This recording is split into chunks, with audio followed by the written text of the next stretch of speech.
Here's the latest from Anna Kasparian and the Young Turks. And one more point on all those polls.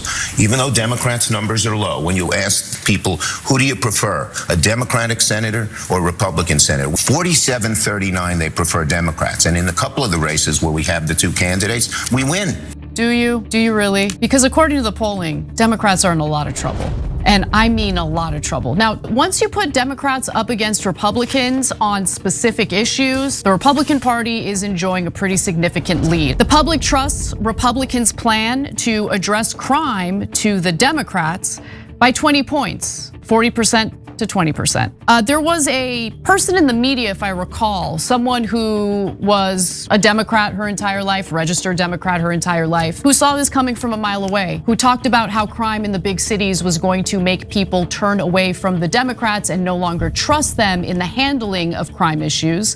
And that person was smeared pretty viciously. Yeah. That person was me, and I would just like to ask all those people who engaged in those smear tactics, do you feel good about where the Democratic Party is on this issue today? Do you think that the average American voter is just stupid and imagined crime? And she's absolutely right on that. Again, this is the 80-20 doom loop that the Democrats are caught up in. All of their positions, every single one, from their stance on open borders to siding with the illegal aliens, siding with violent criminals in our cities, trans athletes in sports, and now on a government shutdown, precisely because the Republicans won't fund healthcare for illegal aliens. Every single one of these issues puts the Democrats on the side of the most radical 20%, and therefore alienates them from the 80% common sense consensus. This isn't the Obama era no more. We are living in the midst of a fundamental political realignment that completely overturns the old Democrat playbook. Both Clinton and Obama were able to rely on a sympathetic legacy media that advocated on